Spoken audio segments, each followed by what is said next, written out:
Tonight, growing uproar over Greenland.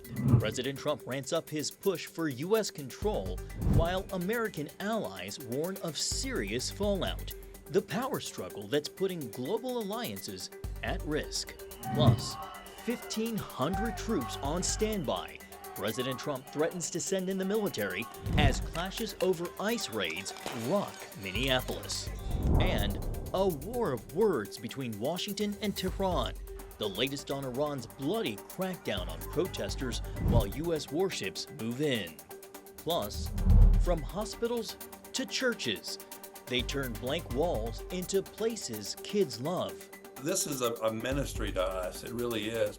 Inside the mission to bring color and comfort to kids in need. All this and more tonight on Faith Nation.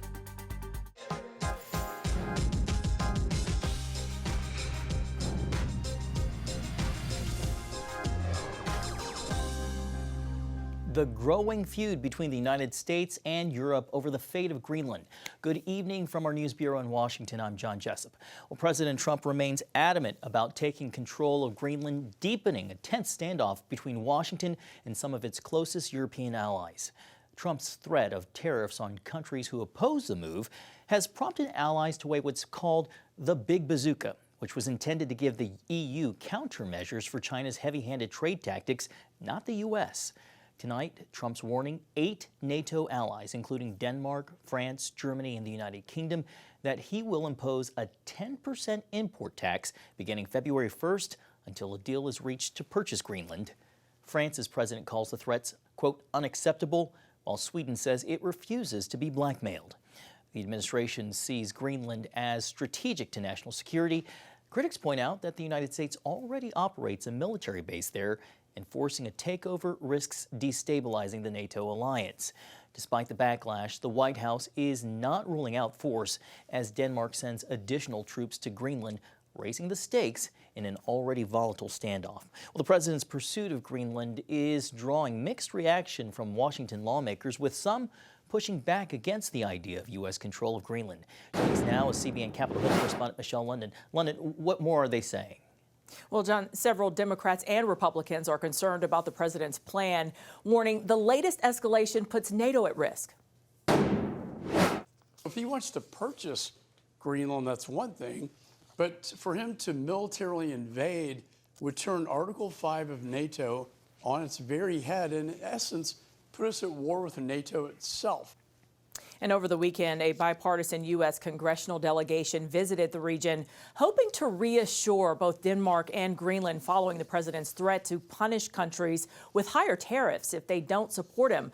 On X, North Carolina Republican Senator Tom Tillis called Trump's tariff plan, quote, bad for America, bad for American businesses, and bad for America's allies. While delegation member Senator Chris Coons said the current rhetoric is causing concern across the Danish kingdom, and he's hoping to de-escalate the situation. We share real concern about Arctic security going forward. As the climate changes, as the sea ice retreats, as shipping routes change, there are legitimate reasons for us to explore ways to invest better in Arctic security broadly, both in the American Arctic and in our NATO partners and allies. Senators like John Fetterman and Ted Cruz, however, see acquiring Greenland as a positive and overwhelmingly in America's interest. Listen. Greenland has massive rare earth minerals and critical minerals. There are enormous economic benefits to America, but it's also, like Alaska, it is located on the Arctic, which is a major theater for potential military conflict with either Russia or China. It's also critical for the Golden Dome and defending America from potential missile strikes. And John Coons and other lawmakers maintain there is no immediate security threat to Greenland, where the U.S. operates a military base currently under existing agreements. Although Senate Majority Leader Thune and other Republicans have stated taking Greenland is out of the question, they have avoided directly rebuking the president for his plan to possess the island. John. All right, CBN Capitol Hill correspondent Michelle London. Thank you, Michelle. Peter Duran joins us now. He's a senior fellow at Foundation for Defense of Democracies. Peter, I want to pick up where London just left off. So at best, we have some mixed messaging going on. You have the White House saying that it is a strategically important island nation and that they might consider using military force to take control of Greenland. Meanwhile, you have some lawmakers trying to tamp down those fears and reassure that that's not going to happen. So if you're a Greenlander, how are you supposed to interpret all of this? Not only in Greenland, John, but also across our NATO alliance. Look, it's fair to say the militaristic language has not been useful. It's put all of our European allies unnecessarily on edge. But that said, President Trump and Senator Cruz there were highlighting something that needs to be said again. How many times have we heard that China and Xi Jinping think in terms of 100-year strategies? And too often in the West, we are too short-term in our thinking. What President Trump has done is significant. It says, let's look at Greenland 100 years from now. It's going to be the most valuable piece of real estate on the planet. We don't know how powerful China will be, and we don't know if there will be a NATO left to defend it. Better to have Greenland inside our American protective cover, not without. Can you give us a little more background from your perspective of why Greenland is at the center of the global struggle? I know we just talked about looking 100 years down the road, but since we already have military forces there, and you heard Senator Cruz highlight some of the minerals that are there, can you talk a little bit more about its strategic vantage point? Well, John, this is a point where President Trump this is a point that President Trump can highlight more to the American public. Right now, he's been talking about Greenland's rightful national security in importance to the United States. 100 years from now, heck, maybe even 10 years from now, the shipping lanes around Greenland are going to be critical as the ice melts. But more than that, we're talking about trillions and trillions of dollars with a T in rare and essential minerals that make modern life possible for the rest of us. Right now, it's all under the ice in Greenland, and Denmark and the Europeans just don't have the ability to develop it the way we can. I don't see this ending up as a military conflict. Frankly, I think Trump is in prime real estate wheeling and dealing mode right now, and I see a sale by Denmark to the United States as the eventual end game here. President Trump has reportedly tied his push for Greenland to frustrations over not receiving the Nobel Peace Prize. I wonder, how does this kind of public division among Western allies look to adversaries like Russia and China that we've been talking about? And does it potentially risk weakening NATO's credibility for a larger conflict? I see that note, which was leaked by the Europeans. It was a private note that President Trump sent. I see that note as President Trump, once again, in wheeler-dealer mode. Let's remember, when it comes to economics, he likes to escalate in order to de-escalate. And he's couched all of this, the Greenland strategy and defense of the Western Hemisphere, inside a national security strategy. Meanwhile, what are the Europeans doing? Well, they're meeting on a Sunday afternoon, sketching out their response to Trump. At every step along the way, the Europeans have been reactive. Trump has been proactive. And I think it would benefit all sides at this point to take heed from what Senator Coons said. Find the peaceful solution where all sides benefit, and I think there is a way out here. Now, I want to start where I want to end where we started, which is looking back at these Greenland protests and also in Denmark. What would U.S. control actually mean for the people living there? I had to look back and see what happened when we purchased Alaska, what it meant for the residents. Some, I guess, could go back to Russia, and some could receive American citizenship. So what do you think it means for the people of Greenland today? Well, John, this is where the State Department and the White House need to get out in front, because they are losing the narrative war as we speak.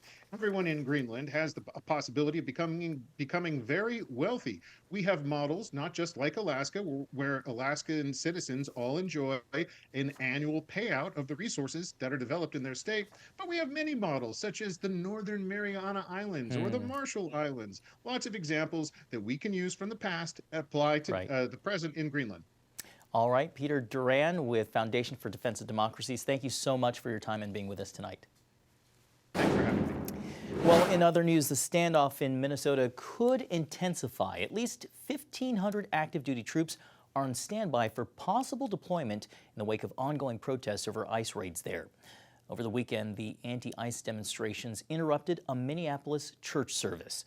They entered the sanctuary of City's Church, a Southern Baptist congregation, and began chanting just as the service began. Protesters say that a church leader is also an ICE official in the St. Paul field office. The Justice Department responding that the incident is under investigation for potential violations of the Federal FACE Act, including, quote, desecrating a house of worship and interfering with Christian worshipers. Coming up, escalating rhetoric between Iran and the United States and why the next phase in the Gaza war raises alarm bells in Israel. Welcome back. Iran and the United States are trading barbs as the deadly crackdowns continue. President Trump now calling for new leadership and blasting Iran's supreme leader, while the regime threatens all-out war as U.S. military forces move closer to the region. Here's CBN Middle East Bureau Chief Chris Mitchell. Trump told the online news publication Politico it's time to look for new leadership in Iran and said Ayatollah Khamenei is a sick man who should stop killing people. His comments came after Iran's supreme leader accused Trump of slander and blamed him for the deadly violence inside Iran. The war of words comes as the USS Abraham Lincoln Strike Task Force is just days away from the Middle East. It's part of a military buildup in the region, including F-15s and anti-missile batteries. The White House says all options are still on the table, and the military assets give Trump a number of military options if he decides to strike Iran. Despite a new internet blackout, horrific reports continue to come out of the regime crushing the protests, including using snipers and chemical weapons against protesters and Revolutionary Guard soldiers executing the injured in hospitals. Sources inside the country say the regime has killed tens of thousands of its own people, and that for now the brutal response and large number of security forces on the streets has quieted the large-scale demonstrations. Over the weekend, hackers took over Iranian TV and broadcast a message from exiled Crown Prince Reza Pahlavi, who some see as a transitional leader if the regime falls. At a Washington, D.C. press conference, Pahlavi said the Islamic regime is close to collapse. Ali Khamenei and his thugs know this. That's why they are lashing out like a wounded animal, desperate to cling to power. The people have not retreated. Pahlavi also says he trusts President Trump, but whether or not the U.S. steps in, the protests must continue. We as Iranians have no choice to carry on the fight. We're halfway across the river. There's no turning back. We will continue. This weekend, the Trump administration stirred backlash from the Netanyahu government when it released the members of the Gaza Executive Board. The body charged with rebuilding Gaza, which includes demilitarizing Hamas, lists representatives of Turkey and Qatar. Israel objects to both Turkey and Qatar for their ties to the Muslim Brotherhood and support of Hamas, and is requesting a meeting with Secretary of State Marco Rubio over the matter. CBN Middle East Bureau Chief Chris Mitchell reporting. Joining us now is Jonathan Saya. He is a research analyst at Foundation for Defense of Democracies. Jonathan, welcome back to Faith Nation. I want to start with Iran. So the threat of an American strike appears to have died down, at least a little. But now President Trump is calling for a new leader and U.S. forces are heading to the region. What does all of this signal to you, Jonathan? And do you think that military action is still on the table? We can't know for sure whether the option of a military strike has been completely removed from the table or whether it has been altered to really better leverage what's happening on the ground. So the main concern at one point was that for the strike to be only limited in its capacity, send a symbolic gesture against the Islamic Republic. But we know for a fact the regime in Tehran does not change its behavior no matter what form of whether strike or sanctions. Ultimately, the Islamic Republic is there to kill dissidents. Now, the real question is, if there were to be another round of strikes led by the United States, ideally accompanied by Israel, what targets would they go after? Realistically, it cannot be only limited to the repression apparatus, like the president hinted, in fears of Tehran's retaliation.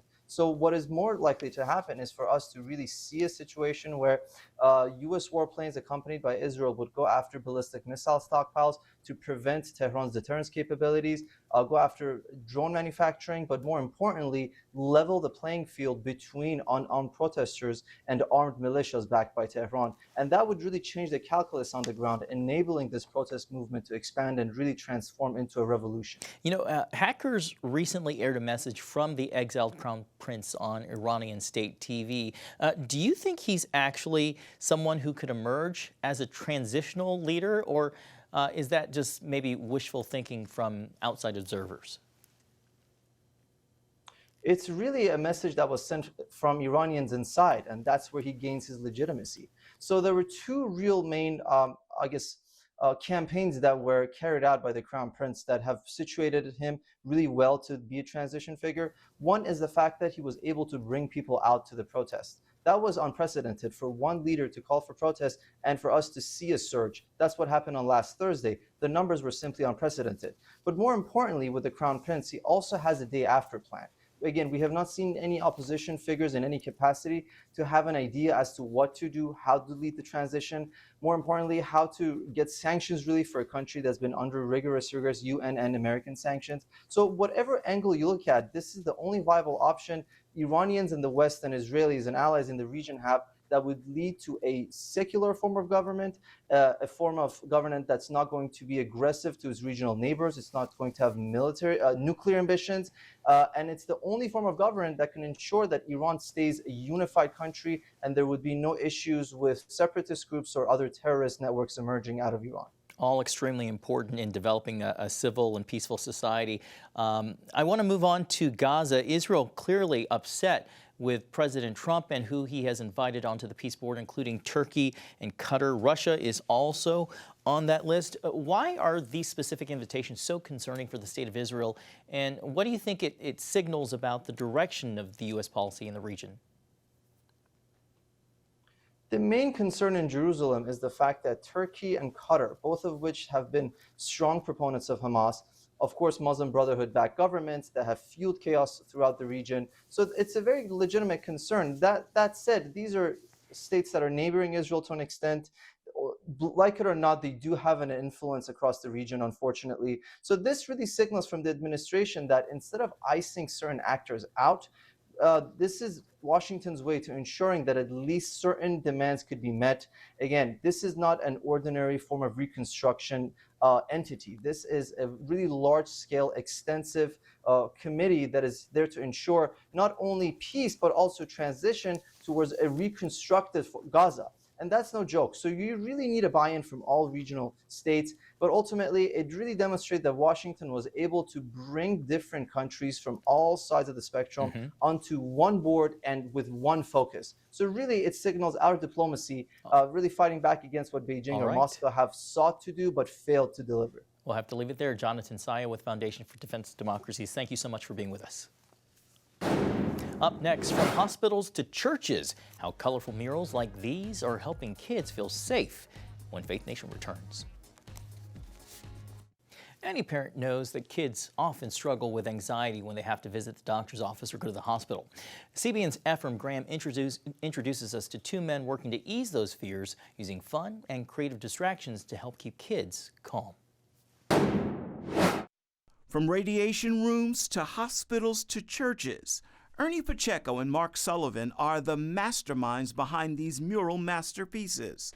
They're the founders of Character Farms. Where did Character Farms begin? What happened that made this vision come to life for the two of you? I was asked to help a friend theme out a dental office, a pediatric office, and just as a favor. And so I did, and then an architect was there, the architect who did this, and he's pretty famous for pediatric offices and stuff. And he asked me, did I do this? And I said, yes, I did. That conversation set things in motion.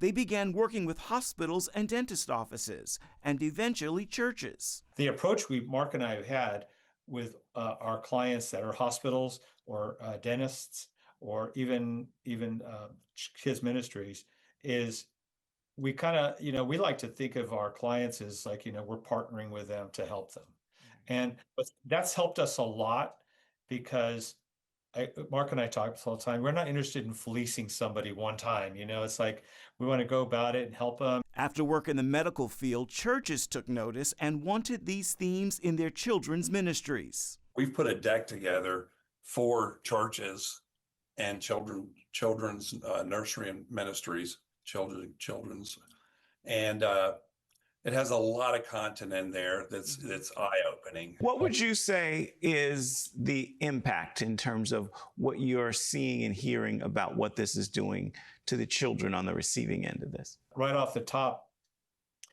we've noticed that there is less anxiety with some of this stuff. Like I'm going to talk medical real quick here. One of the things that you go into some of these environments, they're very sterile and intimidating. So to speak. And, like there's 1,000 ways a kid could get hurt in this room. But maybe I kept thinking about that or something, but we think about what the kids are, try to keep them interested in the rooms. It's what Character Farms is all about, making a difference. This is a ministry to us. It really is, because we're seeing how it touches families and children, especially, but their parents as well. Thanks, Ephraim. From the ashes, a church targeted by crime shares more than just a mission with Dr. Martin Luther King. Next. Finally tonight, for many, MLK Day means serving or giving back. But for one church in Springfield, Massachusetts, honoring Dr. King is embedded in its DNA. The Martin Luther King Jr. Community Presbyterian Church dates back to the 1890s, taking on its moniker as a tribute to Dr. King's fight for justice. In December 2020, though, fire destroyed the church, forcing its members to hold services at different locations until just recently. The pastor told a Fox TV affiliate the Justice Department views this case as a hate crime. It was an act that was meant to silence us, to intimidate us. Of course, it traumatized our congregation, but it didn't silence us or stop our ministry. This is the first MLK Day for the church in its newly opened sanctuary. Members often host community service projects, diaper drives, and workshops throughout the year, and congratulations to them for getting back in their sanctuary. Well, that's going to wrap us up for tonight's edition of Faith Nation. We hope to see you right back here again tomorrow. Good night.